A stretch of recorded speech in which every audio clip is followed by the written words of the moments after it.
G'day guys, and today we're going to be looking at the second half of the New South Wales election. So that'll be the Upper House or Legislative Council. Now I have a previous video on my channel talking about the election method behind this, so if I'm using any unfamiliar words like counts and quotas and that sort of thing, feel free to go check that video out and I explain sort of the methodology behind the voting here, because I won't bother to explain it in this video. Alrighty, so we're just going to start off by looking at the Wikipedia page for the 2019 state election. Interestingly enough, the informal vote, the amount of people who essentially throw away their vote in the Legislative Council, is actually double that of the Legislative Assembly. I don't really know why that is. Maybe people are really partisan for local politicians but don't support them so much on the state level. So first thing to note is, as expected, the major parties have lost support. But if we check out the specific numbers, we see the Coalition has lost much more support than Labor has, with Labor losing 1.4% of their vote, but the Coalition losing a much larger 7.8%. So as I mentioned in my video many months ago talking about the leadership spill, this latest leadership spill, Australia has had many leadership spills over the last decade. Australians tend not to like that sort of thing. They want that sort of idea that if they vote for someone, they actually want that person to stay in power. They don't want them to just get in and then suddenly get knifed halfway through their term. So I did predict that I was speaking more on the federal level, or the national level I should say, but I did predict a leaving of support for the Coalition because Australians tend not to vote for parties that knife their candidates in the back following the next election. And this is translated down to the state level. It'll be interesting to see once the federal election happens very soon, how much that is reflected on the national level, and therefore we can compare the New South Wales level of loss of support compared to the national level and sort of compare how partisan people in New South Wales are. So based on that loss of support, we can see that translating into the amount of seats they have, and we can clearly see that they have lost 3 seats since the 2015 election. Now this isn't the case with Labor actually, it's quite the opposite. Despite losing some support, a 1.4% swing, which is minor, it's something you could expect throughout the years, they've actually seen a gain of 2 seats, and this is likely because people are preferencing Labor ahead of the Coalition. Now, say for example I wanted to vote for some smaller party like voluntary euthanasia. Well, when I put down my second preference, it seems to me, at least in my own amateur opinion, that more people are preferencing Labor above the Coalition. So even if voluntary euthanasia doesn't get in, then my vote trickles down to the Labor Party and they are getting in. However, if we jump over to the pollbledger.com, which is a polling aggregator website, you always want to use aggregators, never individual polls, because they're always biased in some capacity. But if you lump all the biased polls together, you can kind of get an idea. You know, you take your left-wing biased poll, you take your right-wing biased poll, you put them together, and you get a much closer, accurate picture of reality. We can see in the two-party preferred system, the Labor Party only has the slightest edge over the Coalition, and what this makes me think now is that instead of the Labor Party being preferenced higher than the Coalition, what makes me think is that the Coalition voters who may have voted for them primarily, angry at, say, the leadership spill and other things, the knockdown of the stadium was a big issue, they've gone and voted for smaller parties. So just looking further down our list, we can have a look at some of the minor parties, and we can see that One Nation has gobbled up 6.9% of the vote, gaining 2 seats in the process.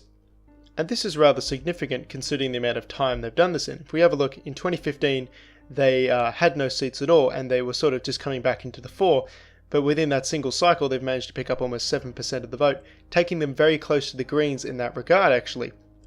And we can see actually the Greens have lost a vote since the 2015 election and have suffered a minor loss in voting support. But if we have a look at some of the other minor parties, the Shooters, Fishers and Farmers, which I mentioned in my video talking about the Legislative Assembly, the Liberal Democrats, Keep Sydney Open, Sustainable Australia, these are the parties I would be expecting to gather up some of that Coalition support.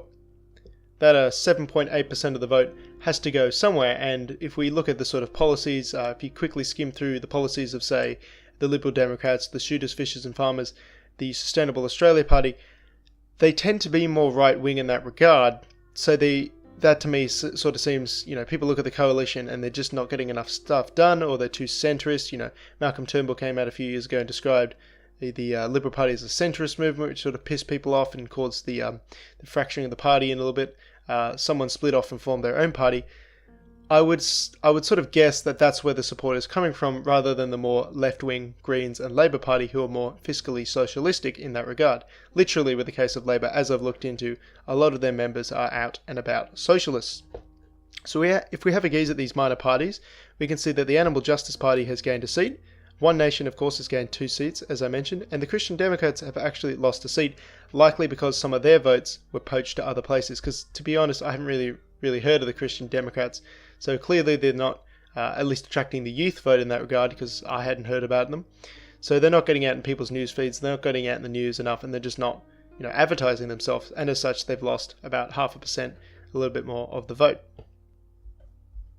Unfortunately, my own first preference party, the Liberal Democrats, didn't actually manage to gain a seat despite an upsurge in support. We can see that they have a upsurge of support of 2.18%, I should say, but they didn't actually make the quota of 202,325 votes, only achieving 100,000, and unfortunately, with all the runoffs, with all the counts, they didn't quite manage to get in, although they were very close. If we have a look at this web page here, this is the final distribution of preferences statewide, and if we keep going down the list, this may appear quite Byzantine, quite complicated, but essentially these candidates on the left are the ones who got in, and then we have candidates distributed, so essentially those were the votes that got redistributed, and then eventually we get into the candidates who were excluded. Now there were many candidates this year, and you can see one by one they're all getting excluded, until we get right down to the bottom. So the further down you go, the more popular they were, because the people with the least amount of votes are excluded first. And if we get right down the bottom, we can see the last 4 people who were elected to the Legislative Council.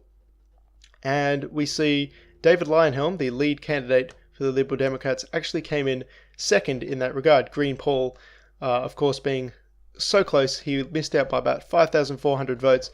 So David Leyonhjelm, very close getting into the Legislative Council, actually managed to get a seat to make that proportional quota in the early on, and unfortunately for him, he celebrated the fact and acted like he'd gotten into the Legislative Council, when in fact, once you get out and start counting the regional votes, the regional support simply was not there, and he unfortunately came close, but was not close enough. He attributed this, humorously, he said, on the ballot, the Liberal Democrats weren't close enough to the Liberal Party, so we didn't manage to have as many people accidentally voting for us. But he did, on a serious note, mention the upsurging support for the Shooters, Fishers and Farmers Party and One Nation, as in regard to where essentially votes that he could have got went to. So that's a bit of a shame to see, but, that's politics. It's like any other game, don't win them all. So if you have a look at the current distribution of seats within the New South Wales Upper House, reminding ourselves again that the total number of seats totals to 42, and so you need a majority of 21 to pass legislation.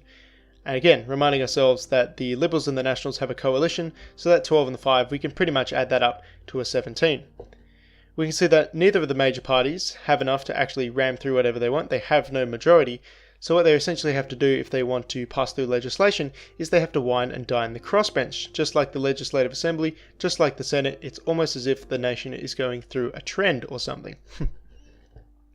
Now, interesting enough, with the loss of a seat, the Greens have now slipped down to 3 seats, which puts them almost on the same footing as One Nation, Shooters and Fishers, who are, let's say, opposed to them in most things. They're going to be more right-wing populistic, more nationalistic, libertarian in some aspects, especially with regards to firearms, and more restrained on immigration. So it's interesting to see that the major parties don't have to wine and dine, far leftists in the form of the Greens so much as they have to wine and dine right-wing populists. It's just an interesting thing to see, and again, it gives them a disproportional amount of power in the Senate, because the major parties can't form a majority.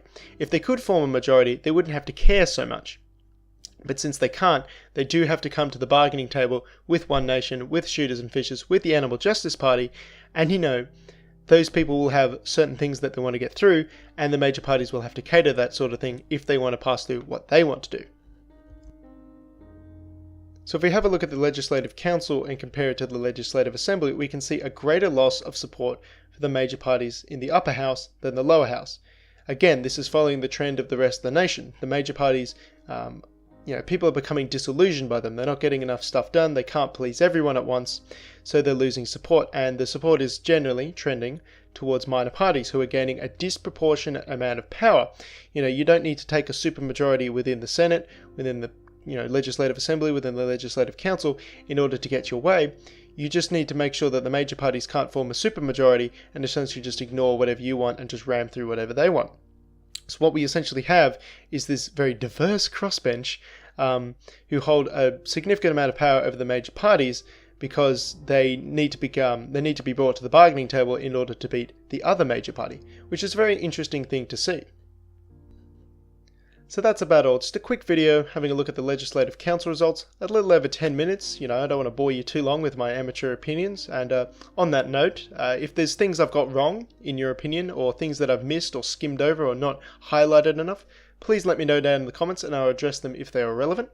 And as always, thanks all for sticking around and have a good one.